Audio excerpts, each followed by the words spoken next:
Yo, what's up everybody? Thank you for tuning in to yet again another fantastic episode today. It's Cody, Gotham's Caped Crusader, and we're keeping it geekly. Yes, this is your number one stop for all things geek culture, from comic books to video games and everything in between, and I am excited to be dropping some heavy-hitting news straight from the Nintendo Direct and some fresh DC comics right off the press. So without further hesitation, let's go ahead and just dive right in and let's see what's buzzing. And first things first, it looks like Mario Kart 8 Deluxe is getting 48 new courses with a paid DLC bundle. Now, Nintendo announced that 48 new courses are coming to Mario Kart 8 Deluxe as part of paid DLC called the Booster Course Pass. It's going to cost $24.99 as a standalone purchase, but will be included with the Nintendo Switch Online expansion pack. Now, the 48 courses aren't coming all at once. Instead, they are dropping in waves. And the first one is going to be dropping March 18, 2022. Now, if you know me, you know I love me some Mario Kart, so I am excited to see this DLC hitting. I know there was a lot of speculation about Mario Kart 9, but maybe this was the hype that was building up behind the scenes. Now, with that being said, we're going to be moving on to our next piece of news this week. It looks like Russell Crowe is joining the Spider-Man universe. Now, we do know that Russell Crowe is signing to join Sony's upcoming Spider-Man movie, Kraven the Hunter, but there's no detail on who he's going to be casted as, with Kraven being played by Aaron Taylor Johnson. Now, with Kraven being the third Spider-Man spin-off franchise Sony has put into theaters following Venom and Morbius, this won't be the first time that Russell Crowe has been in the MCU. He was casted as Zeus in the upcoming Thor Love and Thunder movie. Now, I love me some Russell Crowe, and I am left speculating who he's going to be casted as. Leave a comment down below, let me know your thoughts, because I am definitely wondering. Now, with that being said, we're going to be moving on to our last piece of news, and it looks like Futurama is getting life once again with a Hulu revival. Now, dropped yesterday, it looks like Hulu has greenlit a 20-episode revival of Futurama that is due to hit the streaming platform sometime in 2023. Now, according to Hollywood Reporter, some of the original cast members are going to be Fry, Leela, Mom, Kif, Amy, Hermes, and Scruffy, with Joe DiMaggio still in the works about reprising his voice as Bender. Now, speaking to Variety, Hulu's president of originals, Craig Erwich, described the revival as both an effort to create new episodes for the fans of the original series, but also as a part of Hulu's larger project of defining itself as a platform people associate with adult animation. Now, I was floored when I heard this reveal, but I'm left awestruck that Joe DiMaggio might not return as Bender. I can't think of anyone that could replace him, and having Futurama without Bender would be like having The Simpsons without Bart. Now, I think DiMaggio does deserve the raise that he is aiming for. The popularity of his character carries that series in so many different episodes. Now, with that being said, that does wrap up this Week in Geek, but stay tuned, we got those fresh pulls coming right out the oven. We're gonna be hitting you first with I Am Batman issue number 6, written by John Ridley, with art being done by Ken Lashley. Empire State of Mind begins with a hooded figure painting a picture with a severed finger while his victim lays bounded and mutilated, leading us to the mayor's narrative overview of Jace's introduction to New York. Now, we go over recent attacks on a gang shootout, as well as Jace taking out an extremist in Times Squares, but the most noticeable thing has been that the old Batman was camera shy, with this one wanting to be seen.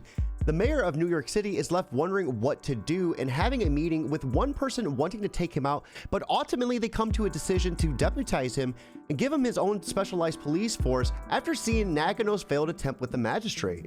Now, Jace is having a rather hard time adjusting to the billionaire lifestyle, another trait that differs from Bruce Wayne, while Detective Whittier and Chubb are tasked with keeping an eye on him. Jace is going to be the least of their worries, though, as Detective Chubb later finds Devlin Ruble filleted on a table.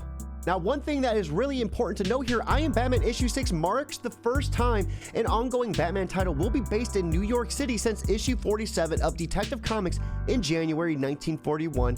Jace is definitely leaving a mark on New York City, and the criminals will once again have fear when they see the bat in the sky. Now, we're going to be moving on to our next issue of the week, which is going to be Titans United issue number 6, written by Kevin Scott, with art being done by Jose Luis. Now, Reunited begins with Starfire recovering from having a building fall on top of her until Lady Vic continues her assault, and even after saving her, Lady Vic is relentless with her attacks, and it's here that we discover that one of Starfire's kind has destroyed half her home. Blow after blow is either matched or countered until Lady Vic gets the upper hand on Starfire, and before she lands the killing blow on her, she notices that the sky above them is filling up rather quickly with ships, and this is the army of Queen Commander of Tamarin coming to claim Earth. Now, aboard Blackfire's ship alongside Black Zero, we find the rest of the Titans, including Red Hood, imprisoned, with Beast Boy faring not so well. Things are about to get explosive, though, as Lady Vic and Starfire has boarded the ship as well to take on Black Zero, as well as have one hell of a family reunion. Now the family feud begins as we see Blackfire and Starfire go up against one another, with Black Zero going up against the Teen Titans.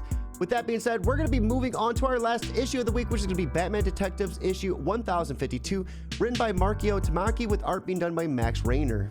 The Tower Part 6 Broken Toys begins with a flashback of Dr. Meridian in which she reflects on the conspiracy of masked vigilantes working to destroy Gotham, but a masked vigilante was the one that saved her when she was about to die. Now this brings us to day 19 at the Arkham Tower, in which Dr. Meridian is urgently reaching out to Mayor Nakano about the tower, but eventually her next therapy session with Helena is about to begin. Now, midway through it though, Psycho Pirate's hold on everyone crumbles and chaos erupts once more. Helena tells Dr. Meridian to contact Dr. Fro as chaos ensues. Now, she leaves a voicemail letting her know that the entire building is out of control and the violent histories are not disappearing but staying present as movies in the victims' heads.